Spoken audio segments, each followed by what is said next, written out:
అండి. ఈరోజు మనం వెజిటబుల్ పులావ్‌ని ఎలా చేయాలో చూపిస్తానండి. వెజిటబుల్ పులావా? వెజిటబుల్ పులావ్ ఎవరు చూస్తారు? ఏ చికెన్ బిర్యానీయో, మటన్ బిర్యానీయో చేయొచ్చు కదా! వెజిటబుల్ పలావ్‌ని ఈ ప్రాసెస్‌లో ట్రై చేసి చూడండి. చాలా బావుంటుంది. మళ్ళీ మళ్ళీ చేయాలనిపిస్తుంది. ఇప్పుడు పులావ్‌లోకి స్పైసెస్ ఏం కావాలో చూద్దామండి.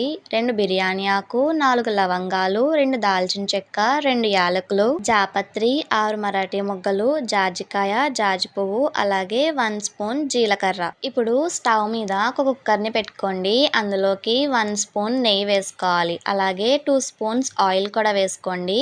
ఆయిల్ అనేది హీట్ అయిన తర్వాత ముందుగా చెప్పిన హోల్ బిర్యానీ ఇంగ్రీడియంట్స్ వేసుకుని ఫ్రై చేసుకోవాలి. తర్వాత ఇందులోకి ఒక 5-6 జీడిపప్పులను కూడా వేసుకుని ఫ్రై చేసుకోండి. జీడిపప్పు లైట్ గా ఫ్రై అయిన తర్వాత మనం ముందుగా కట్ చేసి పెట్టుకున్న బంగాళదుంప ముక్కలు, క్యారెట్ ముక్కలు, అలాగే 6 పచ్చిమిర్చిని కూడా వేసుకుని ఫ్రై చేసుకోవాలి. ఇక్కడ నేను పచ్చిమిర్చి అనేది కారంగా ఉన్నవే తీసుకున్నానండి. ఈ వెజ్జెస్ అనేవి లైట్ గా ఫ్రై అయిన తర్వాత 1 స్పూన్ అల్లం వెల్లుల్లి పేస్ట్ ని వేసుకోవాలి. అల్లం వెల్లుల్లి పేస్ట్ అనేది ఫ్రెష్ గా ఇంట్లో ప్రిపేర్ చేసిందే వేసుకోండి. టేస్ట్ బాగుంటుంది. అల్లం వెల్లుల్లి పేస్ట్ అనేది పచ్చివాసన పోయేంత వరకు కూడా ఫ్రై చేసుకోవాలి. ఇప్పుడు రైస్ క్వాంటిటీ ఎలా తీసుకోవాలో చూపిస్తానండి. నేను ఇక్కడ 1/2 kg రైస్ ని తీసుకున్నాను. నార్మల్ ఇంట్లో వాడుకునే రైస్ ని తీసుకున్నాను. మీరు కావాలంటే బాస్మతి రైస్ తో కూడా చేసుకోవచ్చు. ఈ 1/2 kg రైస్ అనేది 4 మెంబర్స్ కి ఫుల్ గా సరిపోతుందండి. నేను ఇక్కడ 1/2 kg రైస్ కి 4 గ్లాసెస్ వాటర్ తీసుకున్నాను.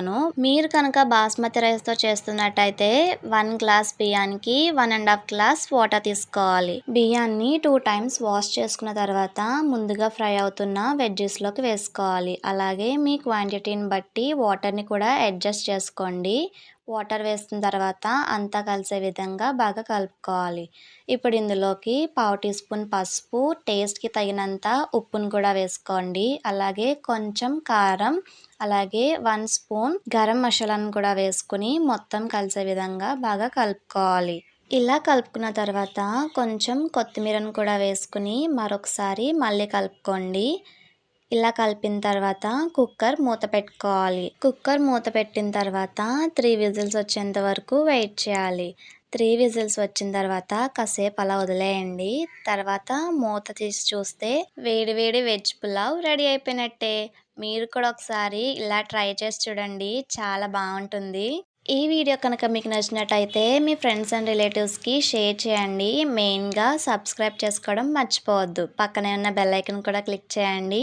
Thanks for watching.